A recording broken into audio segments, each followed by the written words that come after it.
હાલો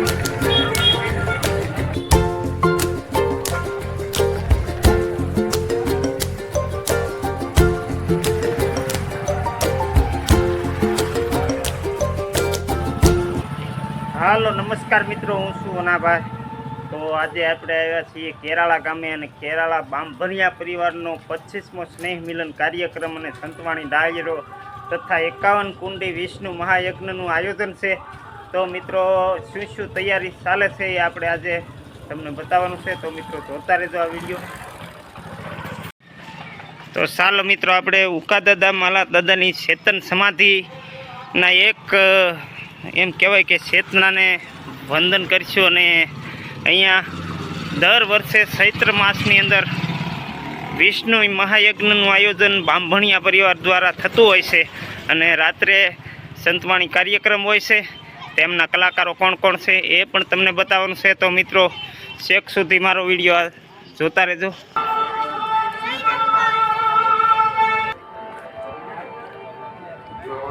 ચાલો મિત્રો, તો આપણે ઉકા દાદાની ચેતનાને વંદન કરવા જઈશું. અને મારું આ મોસાળ છે અને હું દર વર્ષે આવું જ છું મિત્રો. અને અવારનવાર અમે અમારા ઉકા દાદાની માનતાઓ પણ કરતા હોઈએ છીએ.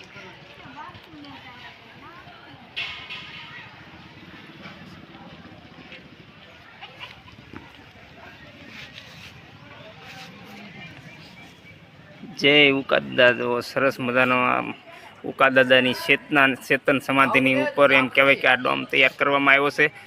સરસ મજાનો આપણે બધો નજારો લેવાનો છે. અહીંયા મિત્રો મંદિર બનવાનું છે, તો તેમનો નમૂનો પણ અહીંયા ફાઉન્ડેશન ભરાઈ ગયું છે આરસ પથ્થરથી. અને સરસ મજાનું બાંભણિયા પરિવાર દ્વારા દર વર્ષે આયોજન થતું હોય છે. અને આ 25મો સ્નેહ મિલન કાર્યક્રમ છે અને 51 કુંડી વિષ્ણુ મહાયજ્ઞનું આયોજન પણ છે. અને રાત્રે સંતવાણી ડાયરો હોય છે. તેમના કલાકારોના નામ આપણે થોડી વાર પછી આપશું. તો મિત્રો જો આવી રીતે સરસ મજાનો મંડપનો નજારો છે.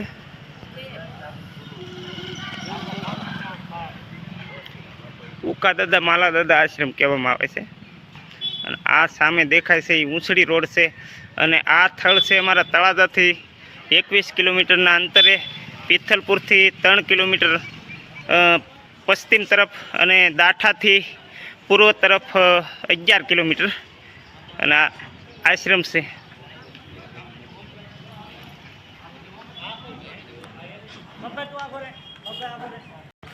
જો મિત્રો સરસ મજાનું આયોજન. અને બાજુમાંથી એક સરોવર છે અને સરોવરની અંદર કમળ કાકડીના એમ કહેવાય કે ફૂલ ખીલતા હોય છે. અત્યારે હાલમાં કમળ કાકડી ખીલેલી નથી, પણ તેઓ સામે લીલું તળાવ બતાય છે. અને આ બધું છે એ રસોડાનું આયોજન કરવામાં આવેલ છે. અને પાછળ છે ને એ યજ્ઞ મંડપ અને સંતવાણીનો ડોમ પણ આપણે જોવા જઈશું. તો 10 વીઘામાં રાખેલો છે. અને પાછળ 10 વીઘાની વાડી હંમેશા માટે આ સમયે ખાલી જ હોય છે, એક દાદાના પ્રસંગ માટેથી.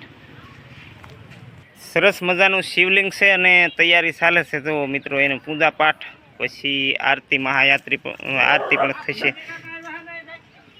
અને આ મંદિર બનાવવા માટેના પથ્થરો આરસ પથ્થર આવી ગયેલા છે અને એનું કોતરકામ પણ થઈ ગયેલું છે. અને આ છે તળાવ. અને અહીંયા મહેમાનોના ઉતારા માટેનો આ મંડપ છે. અને બાજુમાં છે ને એ દાદર હોલ છે. અને હોલની અંદર જે સરસામાન મૂકવામાં આવતો હોય છે, કારણ કે કાયમને માટે અહીંયા મહાપ્રસાદ પણ બનતો હોય છે. કોઈ મહેમાનોનો હોય તો એ પણ આપણે જોઈ લઈએ. તો આમાં સીધું સામાન મૂકવાનો હોલ છે. ખૂબ જ વિશાળ હોલ છે મિત્રો. અને આ વર્ષોથી હોલ બનાવેલો છે. અને અહીંયા જો બધો સામાન પણ આવી ગયો છે. જો મિત્રો સીધું સામાન આની અંદર આવી ગયું છે. પ્રસંગ નિમિત્તે ઘઉં, બાજરો, બકાલું, નાળિયેર બધું આની અંદર, ખાંડ, તમામ વસ્તુ આવી ગઈ છે.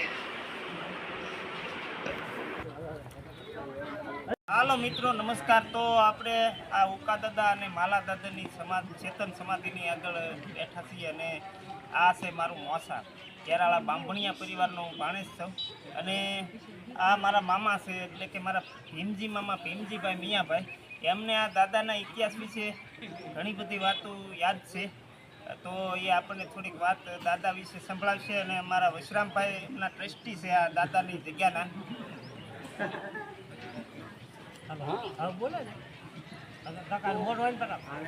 તો દાદા વિશે જે કાંઈ મેં સાંભળ્યું છે અથવા તો સર્વે જાણે છે એ પ્રથમ તો આપણે એમાં જે પત્રિકા હોય અથવા તો પોસ્ટમાં પણ જે કાંઈ વાત આપણે લખતા કે ઊંચો ઓટો ઉકા દાદા તણો માલા દાદાએ કીધી ને સુખે લીધી સમાધિ તુળને લીલા લહેર આવું પ્રથમ હેડિંગ આપણા પત્રિકામાં પણ હોય છે તો એનો આજ આપણે છે એના વિશે શું કહેવાય કે તોફાને આપણે વિસ્તારથી એનું વર્ણન કરીએ કે ઊંચો ઓટો કોને કહેવામાં આવે કે હર કોઈ ઊંચ નીચ કોઈ પણ દુઃખી સુખી એ આવીને નમે ને દાદા આશીર્વાદ એને ઊંચો ઓટો એનો ઊંચો ઓટો ઈ બારામાં કહેવા આવે છે કે ઊંચો ઓટો કોને કહેવાય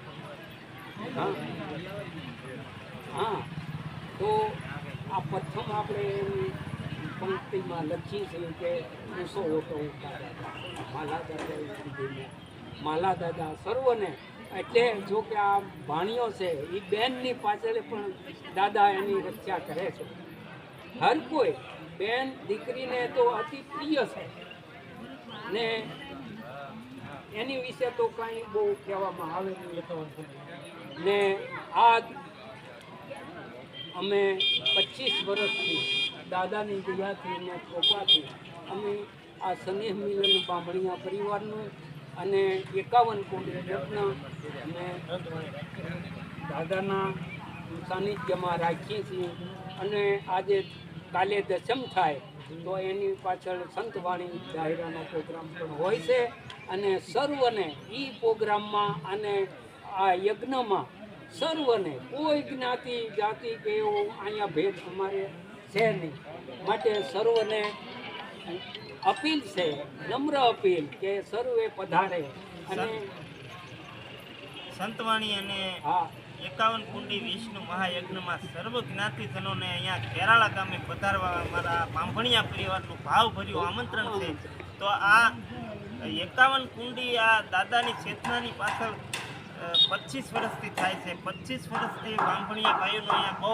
વિશાળ સંમેલન એટલે કે જીવતા સમાધિ લીધીથી દાદાએ એટલે એની ચેતનાને વંદન કરવા માટે 25 વર્ષથી આની આ જગ્યા ઉપર અહીંયા એમ કહેવાય કે મંદિર હતું મિની મંદિર કહેવાય ને હવે અહીંયા વિશાળ મંદિર બનવા જઈ રહ્યું છે ત્યારે દાદાને નત મસ્તક વંદન કરીએ અને સર્વ મિત્રોને આ મારા વિડિયાના માધ્યમથી અમારા ઉકા દાદા માલા દાદાનો 51 કુંડી વિષ્ણુ મહાયજ્ઞ નિમિત્તે બધાને પધારવા ભાવભર્યું બાંભણિયા પરિવાર વતી હું ભાણેજ તરીકે બધાને આમંત્રણ આપું છું.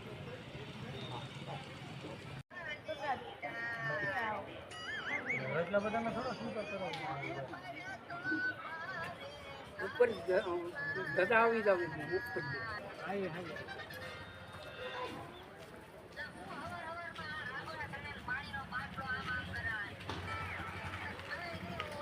ચાલો મિત્રો આપણે દાદાના મંદિરની આગળ એક આંબલી છે એ આંબલીનો અમારે મામા એક દુહો બોલે છે. કોને રોપી કોને ઉછેરી કોણ છે એનો રખેવાળ અમર આંબલી એનું નામ છે દાદા છે રખેવાળ. જય ઉકા દાદા. સરસ થેન્ક યુ મામા. ભલે અમર છે અમર આંબલી છે.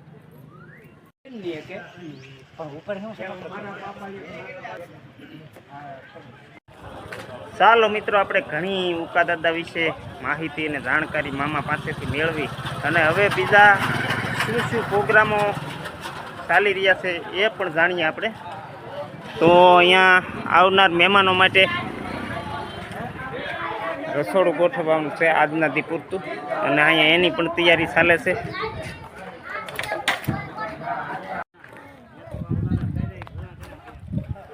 જો મિત્રો આ અહીંયા 51 કુંડી વિષ્ણુ મહાયજ્ઞ 11 અને તારીખ 24 નિમિત્તે યોજાવાનો છે.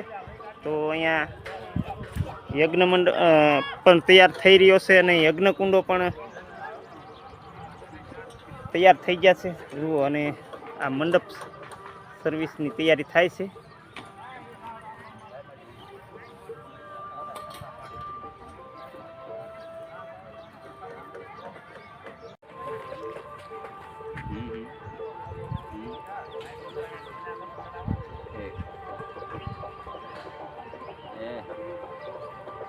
મિત્રો અહીંયા યજ્ઞ મંડપમાં અથવા તો રસોડા માટે થઈને અહીંયા લાકડું પણ ભેગું કરી નાખેલ છે, અને આ બાજુ રસોડાનું આયોજન હોય એવું જણાય આવે છે.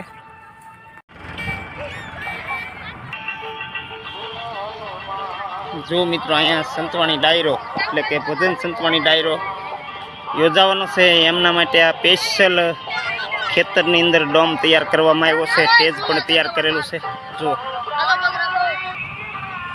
જો મિત્રો દર વર્ષે અહીંયા સંતવાણી થતી હોય છે.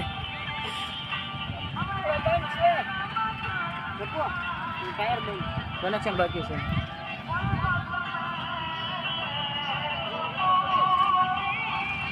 મિત્રો અહીંયા અમારા કેરાળા ગામે આ બાંભણિયા પરિવારનું 25મું સ્નેહ મિલન કાર્યક્રમ અને 51 કુંડી વિષ્ણુ મહાયજ્ઞનું આયોજન છે. તો અહીંયા 23/4/2025ના રોજ અહીંયા સંતવાણી કાર્યક્રમ યોજાવાનો છે. તો સંતવાણીના ડાયરાના કલાકારો અને સંતવાણી આરાધકોના નામ અમારા ભાઈ દેહ હરેશદાન ગઢવી, રાજ ગઢવી, રાજુ આહિર, સંજય કંટારિયા, ભાવેશ બામણિયા, ચંદ્રિકા ભીલ, ઉર્વિશ આહિર, કિરણ ગઢવી.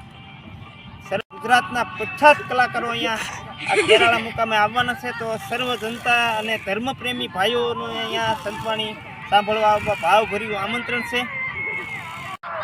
જુઓ મિત્રો લાઇટિંગ બહુ સરસ મજાનું કામ છે. જો મિત્રો આ છે એ ભોજન મંડપ તૈયાર કરેલો છે. વિશાળ એમ કહેવાય કે ઘણો જ મોટો ભોજન મંડપ આપણે સંતવાણીના ડાયરાનો જે ડોમ છે એની આગળ જ બનાવવામાં આવ્યો છે. આ છે પુરુષનો ભોજન મંડપ, ને સામે પહેલો મંડપ દેખાય એ બહેનો માટેનો ભોજનનો મંડપ છે. તો ત્યાં પણ જઈ આપણે જોઈ લઈએ. અહીંયા મિત્રો રસોડું રાખવાનું છે. તો આ ચૂલું પણ ગળાઈ ગઈ છે, અને મોટા મોટા વાસણો સામે ગેસના ચૂલા પડ્યા છે, અને આ છે એ મુઠિયા બાંધવાના મશીનો પણ છે, લોટ બાંધવાના. તો તમામ વાસણો આવી ગયા છે.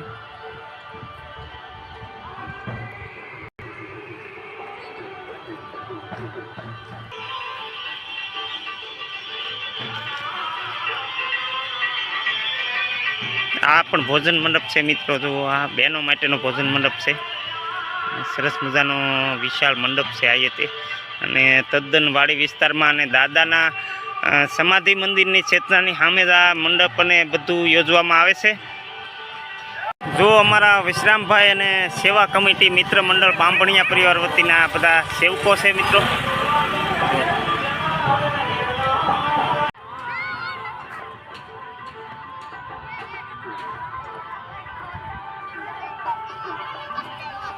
હાલો મિત્રો, તો આ અમારા કેરાળા ગામે 51 કુંડી યજ્ઞ અને બાંભણિયા પરિવારનું 25મું સ્નેહ મિલન કાર્યક્રમનું આયોજન આ તમને બતાવ્યું, અને આ વિડીયો સંપૂર્ણ રીતે તમને દેખાડ્યો. તો આ વિડીયો તમને ગમે તો લાઈક કરજો, શેર કરજો, અને અમારી ચેનલને સબસ્ક્રાઈબ કરજો. નમસ્કાર, જય ઉકા દાદા. અહીંયા આપણે વિડીયો પૂરો કરીએ.